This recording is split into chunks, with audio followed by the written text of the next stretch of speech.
The 2019 NBA Slam Dunk, yes, that's its official name, now has its roster set. The All-Star Weekend event that fans love to hate every year will feature some of the league's best leapers and young players as they try to vie for the title. In an effort to make the dunk contest more exciting, the NBA has cut down the amount of players participating this season to just 4. They are Miles Bridges, John Collins, Hamidou Diallo, Dennis Smith Jr. Here are the rules of the contest, which once again, is confusingly called NBA Slam Dunk, and not the NBA Slam Dunk Contests, per the NBA. In the 2-round event, participants can perform any dunk they choose. The players have a maximum of 3 attempts to complete each dunk in both the first round and the final round. 5 judges score every dunk on a scale of 6 to 10, resulting in a high score of 50 and a low score of 30. All 4 competitors get 2 dunks in the first round. The 2 players with the highest combined score for their 2 dunks advance to the head-to-head final round. The player with the highest combined score for his 2 dunks in the final round is crowned the champion. I'm looking forward to people being disappointed by the slam dunk yet again. Things kick off on Saturday, February 16th, at 8 p.m. Est. If the three-point contest is the most consistently entertaining part of the NBA All-Star Weekend, and if the slam dunk is the one with the highest variance, then the skills challenge is perhaps somewhere in the middle. The 2019 NBA All-Star Weekend is nearly upon us, and soon media and fans will flood into Charlotte, North Carolina, to take part in a weekend of fun events celebrating the best players in the league. The 2019 NBA Taco Bell Skills Challenge will take place on a Saturday, February 16th, and will feature shifty guards and crafty big men alike. The Skills Challenge tests players' ability to shoot, pass, and dribble all in conjunction with each other around obstacles and across various scenarios on an NBA floor. Here are the participants, per the NBA. Mike Conley, Luka Doncic, De'Aaron Fox, Nikola Jokic, Kyle Kuzma, Jason Tatum, Nikola Vucevic, Trae Young. The fun thing about the skills challenge is that inevitably a small player seems to get matched up against a big player, and it doesn't seem to really matter which is which. Size doesn't have a factor, and it does seem to be a good test of each individual's skills. Sometimes this event can be sort of a dud, but guys often get into the competitive spirit in the later rounds, and that makes for some good watching. Things kick off on Saturday night at 8 p.m. The 2019 NBA All-Star Game is nearly upon us. We still have yet to determine the rosters for Team LeBron and Team Giannis, but the rest of the events at All-Star Weekend have been set according to the NBA. On Tuesday, the league announced which players would take part in the 2019 NBA three-point contest. Several marquee shooters will headline the event in Charlotte, including locals Stephen and Seth Curry. Also appearing will be Dallas Mavericks legend Dirk Nowitzki. Here is the full roster for the three-point contest, per the NBA. Devin Booker, Seth Curry, Stephen Curry, Danny Green, Joe Harris, Buddy Hield, Damian Lillard, Chris Middleton, Dirk Nowitzki, Kemba Walker. This is a pretty impressive lineup. Steph is arguably the greatest shooter of all time, and brother Seth is having an excellent year percentage-wise for the Portland Trail Blazers. Booker won this event last season, and Nowitzki won it in 2006. The three-point contest might be the most consistently entertaining event at All-Star Weekend, so I'm excited to watch this one. Things kick off on Saturday, Feb. 16 at 8 p.m. Est. Anthony Davis wants to play, it's in his nature. If he's healthy, he wants to be in the game, even if there are very logical reasons for him to sit. Davis is officially questionable for Wednesday night's Pelicans game versus the Bulls. However, he has been medically cleared. The Pelicans just want to sit him out before the trade deadline, reports Shams Charania of The Athletic. Sources: Anthony Davis has been medically cleared to play from his left index finger fracture, but the New Orleans Pelicans do not intend to play him before Thursday's trade deadline. Davis is expected to be inactive against the Bulls on Wednesday night.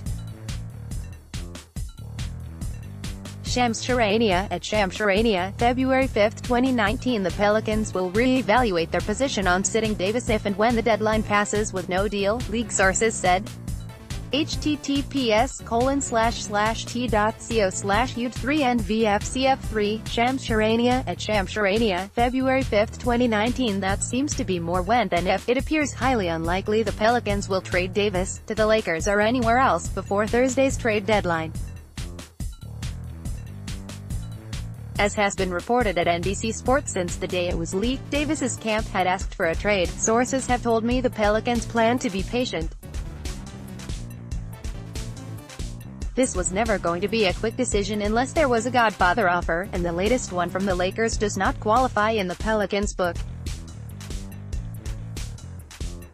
Another thing to remember, Pelicans GM Dell Demps is fielding the calls right now, but he is on thin ice within the organization. If Mickey Loomis, the Saints executive Demps reports to, and a man known for being patient in trades, is planning to clean house with the front office, he would want the new GM to have the chance to make this deal, not saddle him with the trade Demps thought was good enough. What becomes interesting is after the trade deadline if Davis is still a member of the Pelicans. There would be good reasons to sit him, and for Davis to want to sit out. Specifically, the risk of injury. If something severe and unfortunate were to happen, it would be bad news for everyone involved. Plus, the Pelicans are in tank mode now, not that they'll admit it, and playing Davis makes them demonstrably better and would get them wins. There are logical reasons for Davis to be a healthy scratch for the rest of the season. But how would the NBA league office react? A healthy top 5 player in the league sitting? It's one thing to have J.R. Smith or Carmelo Anthony out. Both of them had struggled on the court and there was a good basketball case to sit them out. There is no such case for Davis. One way or another, it's going to be an interesting rest of the season in New Orleans. At 3 p.m. Eastern on Thursday it will all be over.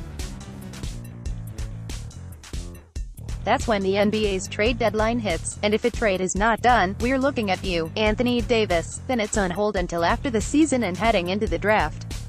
The flood of rumors dies down too, mostly. For a few minutes, let's put aside the Davis trade saga that has mesmerized the NBA. The potential of a Davis trade has developed its own gravity, pulling all NBA discussions in its direction, with countless moving parts in a Game of Thrones atmosphere. However, there is another NBA universe moving toward a trade deadline, one that has most teams looking for smaller deals to give them a boost on the court at some point, the Dallas Mavericks landing Kristaps Porzingis, or freeing up cap space for future moves, the Knicks trading said Porzingis. What is left to happen at this deadline? It may be a little quiet, but there will be trades. Here are 5 teams and players to watch. 1. Mike Conley, Marc Gasol and the Memphis Grizzlies. When the Memphis Grizzlies finally made their cornerstone players available, there was interest in both Marc Gasol and Mike Conley. The problem with both has always been money, both make a lot of it. Gasol is making $24.1 million with a $25.6 million player option for next season, which he may or may not pick up, complicating matters. Conley is making $30.5 million this season with likely $67 million guaranteed in the 2 seasons after that, which is a lot of money for a player who is now on the wrong side of 30 and who has missed significant time 2 of the past 4 years with an Achilles issue. That said, both appear like that can or will be moved. Memphis and Charlotte are reportedly deep in talks for Gasol, part of Hornets owner Michael Jordan's push to get Charlotte in the playoffs, impress Kemba Walker, and keep him next July. He's a free agent. The exact terms of the deal are in flux, but Gasol appears to be headed to the Carolinas. There also is a lot of buzz around the league about Conley being traded to the Utah Jazz. The package back would either be Ricky Rubio, Derek Favors and a first-round pick, or picks, or Rubio, Grayson Allen, a 2019 first-round pick, and some other player to balance the numbers. Memphis may want 2 picks, not sure Utah goes there. The negotiations are ongoing. For the Jazz, Conley would be an upgrade at the point. He's an all-star level player just stuck in the deep West, who could help push the Jazz deeper in the playoffs. But that is a substantial financial commitment from a smaller market, and it gives up a couple of young players. Are the Jazz ready for that? 2. The Sacramento Kings. If you're going to bet on one team to make a move before the deadline, bet on the Kings. Not because of their assets, although they have veterans on expiring contracts such as Zach Randolph, Iman Shumpert, and Costa Koufos they can deal. And not because of Sacramento's eagerness to bring in a big wing to help them compete in the West and maybe make the playoffs. They are half a game out of the 8th seed as of this writing. No, it's because the Kings have $11 million in salary cap room, far more than any other team at the deadline, and can take on a contract another team wants to dump. Sacramento can trade for an expensive player, Kent Bazemore in Atlanta, Harrison Barnes in Dallas, or the Kings can be the third team in a bigger trade, taking on some draft assets to help facilitate a deal. One way or the other, big or small, the Kings are going to be in on a trade before the deadline. 3. Terrence Ross and the Orlando Magic. There are more than a couple of playoff teams who could use some quality depth on the wing. Terrence Ross is that. He's on an expiring contract, and is not part of the future in Orlando. Ross has averaged 13.3 points a game this season, shooting 39.3% from 3, and a lot of teams could use him. The question is the return. Orlando is rumored to want a first. The market probably will not offer that, more like a couple of seconds or a young player.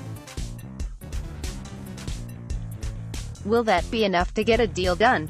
Orlando also has all-star center Nikola Vucevic, an expiring contract who can help a team on offense, but who has defensive liabilities. There have been rumors about interested teams.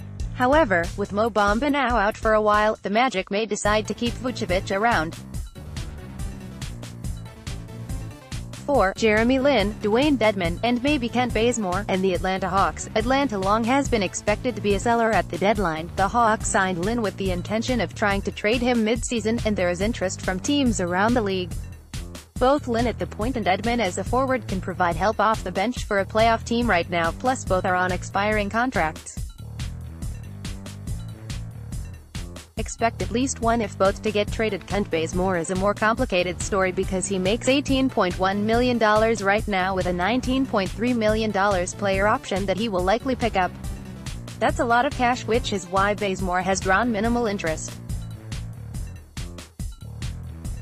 Bazemore has returned from a sprained ankle that sidelined him for a chunk of the season, but that money is keeping teams away. 5. Wayne Ellington and the Miami Heat. Every team can use more shooting. Ellington is a career 38% shooter from 3 who is buried on the Miami bench and is on an expiring $6.3 million contract. That is the profile of a player who gets traded. The one catch is he's on a one-year contract, and because of his bird rights he gets to approve any trade. He'd likely welcome the change of scenery, but he can't just be moved anywhere.